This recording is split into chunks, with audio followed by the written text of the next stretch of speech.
So hello everyone, आज हम solve करेंगे पार्ट 4। ठीक है। तो क्वेश्चन में हमें दिया हुआ है 1 plus sec a upon sec a equals to sine square A upon 1 minus cos A. और हमें एनसीईआरटी में एक हिंट भी गिवन है कि हमें both LHS and RHS solve करना है। अगर सिर्फ एलएचएस करेंगे तो आरएचएस नहीं आएगा, तो इसलिए हमें हिंट दी हुई है क्वेश्चन में एनसीईआरटी के अंदर कि solve both LHS and RHS. Exam में ऐसी हिंट नहीं आएगी, बट फिर भी आप देख के समझ जाना कि अगर इन दी एंड सॉल्व करने पे एलएचएस इक्वल्स टू आरएचएस नहीं हो रहे, इट मीन्स कि हमें और आगे सॉल्व करना पड़ेगा आरएचएस को। ठीक है, सो सॉल्व करते हैं। तो सबसे पहली चीज़, सबको साइन कॉस में कन्वर्ट कर लो। तो यहाँ पे है 1 प्लस sec a, तो sec a की जगह मैं लिख दूंगा 1 अपन कॉस ए, और नीचे हो जाएगा 1 अपन कॉस ए। ऊपर वाले का एलसीएम ले लेंगे, तो ये हो जाएगा कॉस ए प्लस 1। नीचे वाला वैसे का वैसे ही रहेगा। अब नीचे डिनोमिनेटर में है 1 अपन कॉस ए, तो जब ये ऊपर जाएगा तो क्या हो जाएगा, इसका रेसिप्रोकल हो जाएगा, तो कॉस ए ऊपर आ जाएगा और 1 नीचे आ जाएगा, तो ऊपर वाली चीज़ है वैसे की वैसी रहेगी।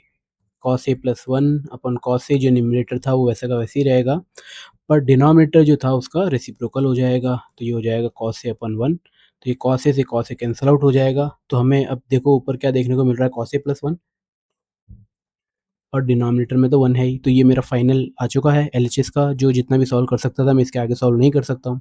ठीक है, तो अब मैं जाऊँगा आरएचएस की तरफ, आरएचएस सॉल्व करूँगा। तो मेरे पास गिवन है साइन स्क्वायर ए, तो मैं जानता हूँ कि मेरे पास एक प्रॉपर्टी होती है sine square a plus cos square a equals to 1। यहाँ पे है साइन स्क्वायर ए, तो मैं अगर साइन स्क्वायर ए की जगह 1 माइनस कॉस स्क्वायर ए कर दूंगा, साइन स्क्वायर ए की जगह मैं क्या कर रहा हूँ, 1 माइनस कॉस स्क्वायर ए। प्रॉपर्टी लगाई, आप ब्रैकेट में लिख देना यहाँ पे, और यहाँ पे हो जाएगा नीचे 1 माइनस कॉस है वैसे का वैसे ही। अगर आप ध्यान से देखोगे तो ये हो रहा है 1 स्क्वायर माइनस कॉस स्क्वायर है, तो मतलब ए स्क्वायर माइनस बी स्क्वायर, तो ए स्क्वायर माइनस बी स्क्वायर वाली प्रॉपर्टी में लगा सकता हूँ। ठीक है, तो क्या होगा देखना। तो अगर मैं 1 को ए बोलता हूँ और कॉस को बी बोलता हूँ, तो ए स्क्वायर माइनस बी स्क्वायर वाली प्रॉपर्टी में लगा सकता हूँ यहाँ पे, तो हो जाएगा ए प्लस बी, तो 1 प्लस कॉस ए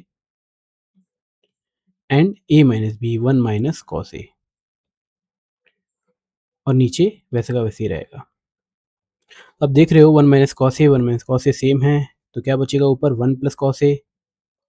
तो एलएचएस में मेरा आया था 1 प्लस कॉस ए, आरएचएस में भी मेरा आ गया 1 प्लस कॉस ए, तो मैं देख सकता हूँ कि मेरा both he LHS and RHS दोनों ही क्या है, इक्वल है। तो मैं क्या लिख सकता हूँ, एलएचएस इक्वल्स टू आरएचएस, ये मैं लिख सकता हूँ, और मैं क्या बोल सकता हूँ, hence proved. So this was the part number 4. So thank you for watching. See you in the next one. Bye.